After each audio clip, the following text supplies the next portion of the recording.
Hello everybody and thanks for joining me on my YouTube channel First Aid Under Danger. My name is Nick Schenkveld and today we're going to talk about tourniquets. There are loads of different varieties of tourniquets. Here I just lay down a few samples of different style tourniquets, and I'm going to talk about why you should or shouldn't use a specific tourniquet in specific situations, and why we choose one particular tourniquet during our First Aid Under Danger training. In this video I'm going to talk about how easy it is to apply, how much time it takes to apply, and what the pros and cons are in using the different varieties of tourniquets. So the first tourniquet that I would like to talk about is the SWAT tourniquet, Special Operations Forces tourniquet. Actually the soft tourniquet, the CAT and the EMT tourniquet are the three tourniquets that were very broadly researched in how good they were, and actually the EMT tourniquet came out best. I don't have the EMT tourniquet here because there's a very important thing. It said that in pre-hospital situations, and that is where we are using the tourniquets in the First Aid Under Danger scenario, you see that the EMT tourniquet isn't very good in pre-hospital setting. It's good as soon as a patient is in the hospital. Then the EMT tourniquet is even better for using than the CAT or the SOF. But now we're talking about the pre-hospital setting, so keep that one in mind. I'm talking about pre-hospital setting. Then you see that the TCCC committee regards these two tourniquets the best on the market for now, which means the CAT, the Combat Application Tourniquet, and this specific one is the Generation 7, so Gen 7 tourniquet from CAT, and this is the SOF tourniquet. First I want to talk about the pros and cons of the SOF tourniquet. So first I'm going to talk about the SOF tourniquet. It's a great tourniquet, especially in pre-hospital settings. Why? There is no Velcro, which means sand and dirt and blood doesn't get into the Velcro, making it slightly less usable in pre-hospital settings. The tourniquet bar is made out of airplane aluminum, so it's light but it's strong, and you can unbuckle it quite easily, so you don't have to get it all the way through the loops. You can just unbuckle it like this, go around the injured limb and attach it again. So that's a big pro for the soft tourniquet, but there's also a big disadvantage in the soft tourniquet because it's double looped, and the double looping means that it's not really good for self-application. There's another point the soft tourniquet has that makes it not very good for self-application purposes, and that's this one. You see it's very small, which means as soon as there's a lot of pressure, especially when you have to perform self-aid, you have to get the tourniquet bar underneath here, and that's just a world of shit. It's almost impossible. If you have to perform body aid or you have to help somebody else out, this is a perfect tourniquet. So here in the Netherlands, some law enforcements have two tourniquets. They have the CAT tourniquet for self-application, and they have the soft tourniquet for body aid.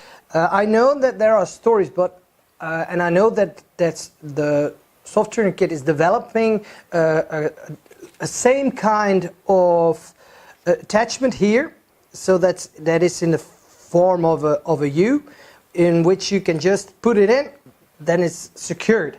So I'm actually waiting for that to happen, but then there's still the problem of self-application, and as long as it's double looped like this, you'll keep having problems with self-application. So all the tourniquets I'm going to do self-application, and I'm going to clock it how long it will take me. And I'm going to fold it up a little bit. There we go. Let's put it in like this. This is the First Aid Pro bag by Merit. This is one of the bags that we highly recommend for people that want a hand-free solution, but also always want to carry their First Aid Under Danger gear.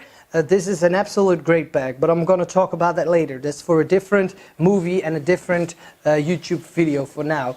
So, for now, Let's start the clock on 3, 2, 1, go. You see the problem, because it's double looped, this is an absolute problem. You see, this takes a lot of time. I cannot move my other hand because it's injured. So this takes time. And actually that is the one thing we do not have, is a lot of time. We place it at as high as possible in every situation, high and tight. Okay, now I have it tied on, but it's not really tight, but this is what I can do. I still can put my finger underneath, and actually I want to have it a little bit tighter, but this is what I can. And now you see the problem is the buckle is all the way over here, and I start turning it. And now, okay, now there's some pressure on it, so I'm gonna try and put it, and I'm gonna turn it a little bit. This is one of the problems with the soft tourniquet. This is an absolute, it's almost impossible to get it like this. Yeah, okay. This is the placement of the tourniquet. I still can feel a little bit of my radius pulse, so it's not completely functional at the moment, but it's just to show you that it could be a bit of a struggle using the soft tourniquet on self-application. Okay, a different tourniquet. Actually, a thing that is sold as the tourniquet is called the SWAT tourniquet, the stretch and wrap. Guys, I do not like it.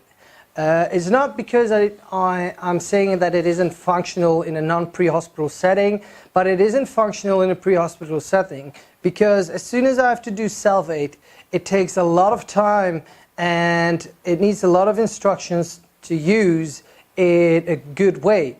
So once again, it might be quite good for body aid or helping a civilian out which it might be injured, but I wouldn't recommend it for self-application, and I wouldn't recommend it for any law enforcement or fire brigades or ambulances to use this type of tourniquet.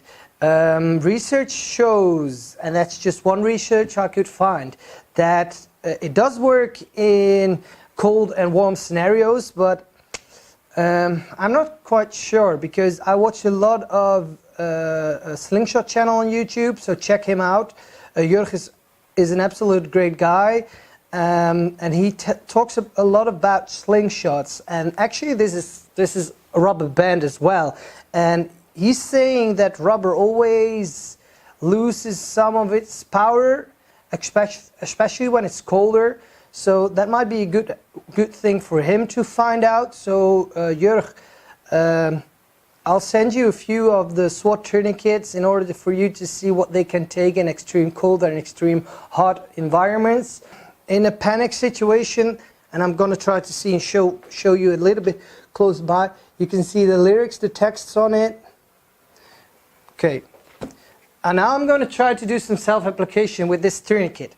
In 3, 2, 1, go.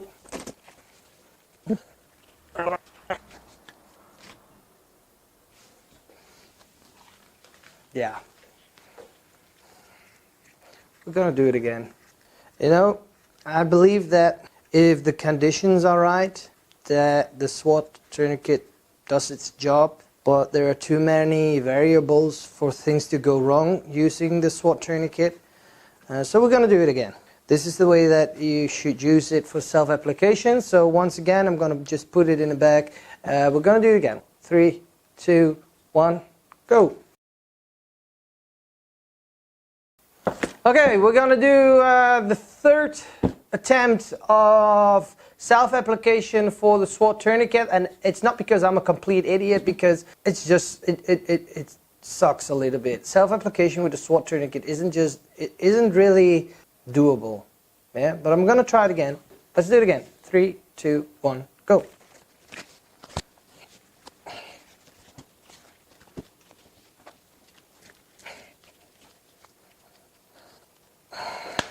Stop the time. That would be it, but I'm gonna check it anyway.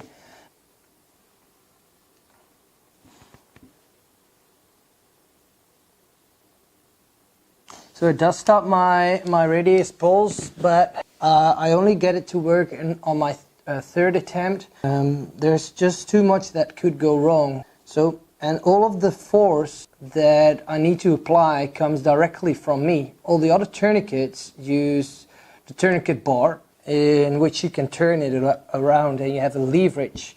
And here I need to get all of the strength and the functionality of the tourniquet from myself. So I still believe, even though it is possible, it isn't the quickest and it isn't the best solution for a self-application. It might be a good solution for body application, but still it isn't really secured. So if I need to transfer a patient a lot, it could get loose very easily. We need to take that into consideration as well as soon as you choose a typical tourniquet which you want to use.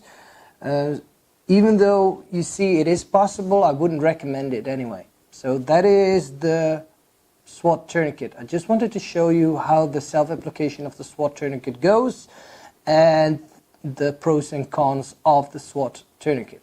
Here we have the CAT tourniquet, the combat application tourniquet. It's one of the most used tourniquets in all of the NATO lands. So it is a tourniquet widely used. But one of the biggest problems with the combat application tourniquet actually is the Velcro. As soon as it's dirty, it doesn't work. The Velcro doesn't work really good anymore. So that is a problem. You also see a lot of let's say fakes or Chinese knockoffs of the combat application tourniquet. And here in the Netherlands, they always say don't buy them because they break. And I always say, okay, please, can you show me research in which you can tell that the combat application tourniquet doesn't break in usage and the Chinese version does? And there's no evidence-based research that could tell me anything about it. So the reason why I always say don't buy a Chinese knockoff is not because it might break easily, because I want to come back to that one later.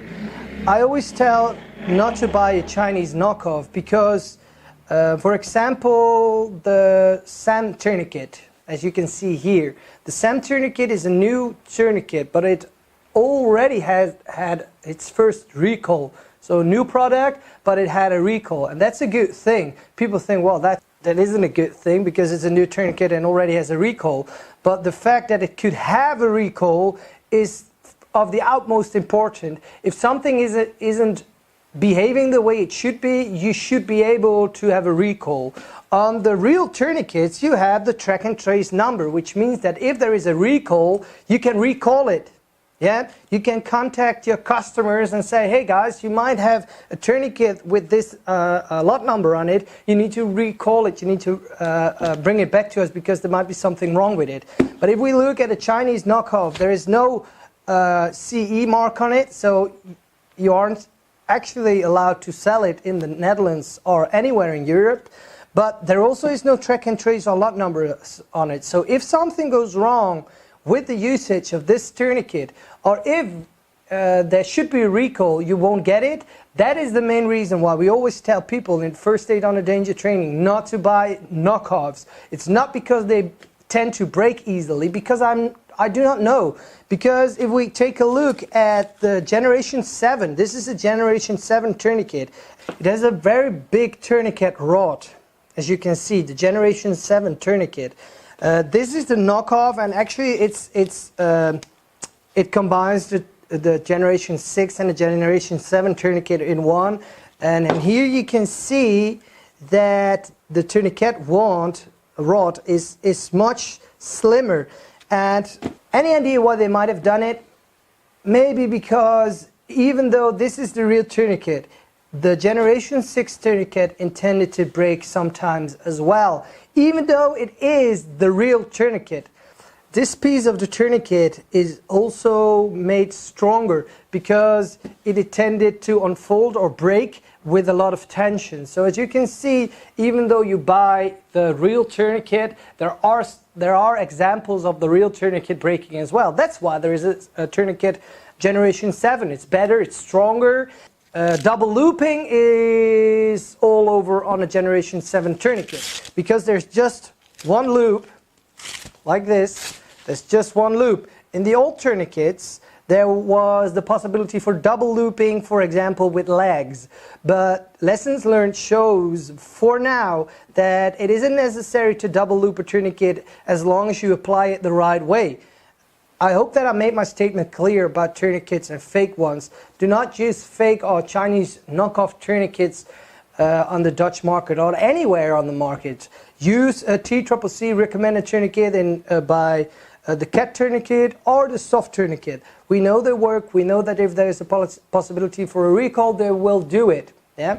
So that's what I wanted to say. So during training, and training tourniquets always should be blue, because blue tourniquets are actually one-time use products. So if you use them one time, you have to throw them away, or they go with the victim to the hospital and you never see them again. But the blue ones we can keep using over and over again until they disintegrate underneath your fingers. But yeah, you can use blue tourniquets over and over again. If the blue tourniquet is still in its package, the original package, it works just as well as all the other colors. It isn't a different tourniquet, it's just a different color. Do some self-application, and we're going to start in 3, 2, 1, go.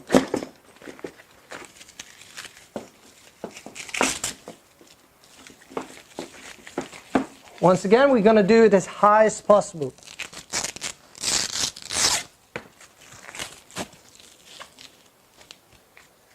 Turn the rod, the tourniquet rod, and we're done. I don't feel any pulse, so at the moment it's functional. You see how quick this goes? Self-application. Even though the Velcro is a downside of the tourniquet, it also helps you at self-application. So the reason for the Velcro is it's very important, but that also means that as soon as you use it on an arm, make sure that you attach it quite good. So make sure that if for example, if I leave it like this, it could detach very easily. You see, and now the tourniquet isn't functional again. You could just say I'm going to do it like this, but now we still have a very large loop which could go anywhere. So that's why we prefer to go around once and then go back, in order to keep it as safe as we can. And there are different styles of using this tourniquet. So try to figure out one that suits your needs and suits your goals the best. This is for the first hit under danger, the way that we use the tourniquet, and as you can see, it's very quick. So yeah, that's the way that we use the combat application tourniquet. And now you know why we use the combat application tourniquet, because it's easier for self-aid, and all of the things that you do, you don't have to have very fine motor functional skills. They're all big. So they're big and bulky skills that you can also use if you have pressure, if you have a situation in which you need to work quick. Yeah, that's why we use the combat application tourniquet and not the soft or the SWAT tourniquet. And then there are some new designs and new tourniquets. I also mentioned the SAM tourniquet. The SAM tourniquet is a new tourniquet as well, which promises to be a good tourniquet, but at the moment has some flaws and got a recall, its first recall. But as I mentioned, recalls are a good thing. We should be glad that they happen, because it means that SAM is paying attention to its products. I haven't been using the SAM tourniquet a lot, so I cannot mention a lot of it at the moment. This is another tourniquet that was sent by us to a manufacturer in Spain. It's a new type of tourniquet. We had two of them quite fast, and I just placed one outside and see what would happen, because there is some screws on it, and actually the screws rusted quite soon, which makes it not suitable for pre-hospital settings. They confirmed to me that they changed the screws and now they should not rust as easily, but still it isn't, in my opinion, the tourniquet isn't at the moment isn't up to what it's supposed to be, because the screws unwind very easily, and actually I just use my fingers to unwind it, which makes the complete tourniquet useless. Yeah. So at the moment I do not really believe in this tourniquet at the moment. There you go, and I just destroyed the complete tourniquet very easily, and now it isn't functional again. That makes this tourniquet non-usable in pre-hospital settings, especially in settings which been used by the army. Yeah, stuff needs to be good, stuff needs to be rugged, and this isn't rugged. Yeah, so another thing is the time sheet is on here.